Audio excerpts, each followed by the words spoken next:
name is Derek Neighbors, and I'm going to go over the ROTC program for you. We got the Army, the Air Force. If you want the Marines, I can go over that for you. I can go over the Navy for you. Just request it, send me a message, and I'll create another video for you. Alright, as I was saying, I didn't know it wasn't recording, but let's see. We're talking about the Army program first. We have ROTC scholarships. As for me, I'm an Army ROTC scholarship student, 4 years, full tuition and books. But remember, that doesn't necessarily install room and board or meal plans. So you're going to have to pay that for yourself. But if you're willing to PM me, I can send you to a forum. Yes, a forum that actually tells you all the schools that allow you to have room and board with your ROTC scholarship. So let me break that down for you. Yes, it is possible to have a full ride with the Army ROTC program. Also, you can get it with the Air Force, Marines, and Navy. You just have to actually look. Alright, so let's go into the ROTC scholarship. What do you need to do? Alright, when you go through the DODMERBS, Department of Defense Medical Examination Review Board, they're going to take your medical into account. Okay, so don't have any crazy tattoos or anything like that. Example, don't have any on your neck, you don't want any on your face or something like that. Air Force, you can't even have them on your right arm. That's pretty crazy. But they can do that because they're full right now. Yeah, 300% of the recruiting is already maxed out. Alright, so let's go into another program. If you join the Army, you got the SMP program, Simultaneous Membership Program. This is where you basically go, they throw you in your reserves or active duty, it depends, and you go to an ROTC branch and you basically do your schooling. But don't think this is great. You really have a downfall to it. When you get out, you must serve 8 years if you do the National Guard SMP program with the reserves or the National Guard.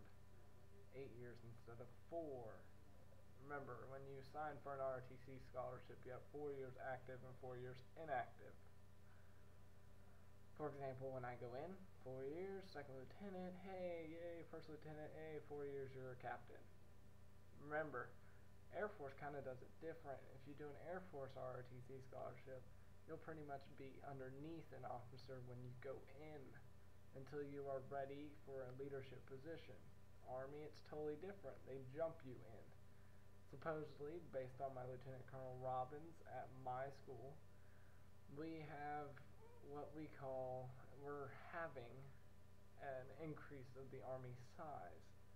Well, you're like thinking, the Army size is increasing, holy crap. But, well, the economy right now is pretty bad, so they have to advance it and make it kind of big so that they can have more. So officers, for probably the next 4 years, they can have a hard time getting in. Or ROTC scholarships, for that matter. So let me bring it to you. We have the Air Force programs, like SOAR, it's okay, AECP program for the Air Force. This is all enlisted, just so you know, which right now it's almost impossible to get in, but hey, if you want to, there's ways. If there's a will, there's a way. Okay, honestly, Air Force, Army, big difference. Yes, Army is kind of misdemeanor in some cases. I've heard a lot of people don't like the Army. There's rucking, more physical, but remember, that's only in the ROTC program. It ain't going to be like that when you're an officer. Officers have their designated job. We got 16 branches in our, 16 sub-branches to the branch of the Army. Adjutant General's Corps, MPs, Ordnance Corps, Signal Corps. I mean, there's so many different opportunities for you. You can get any degree you want, but when you apply for the ROTC scholarship, you might want to take into consideration what they're looking for. And like if you're applying for an Air Force one, kind of go for the engineering computers category. Somewhere around there. These people that are going for English degrees, they really ain't looking for that. They want someone with that so they can actually use them.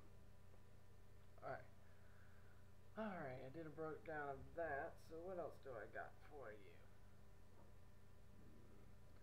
So what's ROTC like? Okay, let me run this down for you. Every month you have to go to a field training exercise. Remember, this is Army. It's a little different for Air Force. Army does a rundown of, we do one field training a month.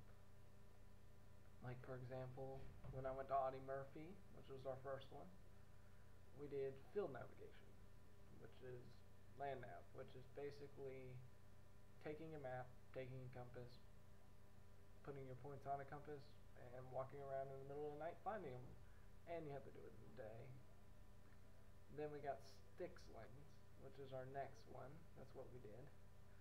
Styx lane is basically running out with a squad leader. Remember, this is your MS1 and MS2 years, which are your freshman and sophomore years, which is a little different. You have to remember, it's always different.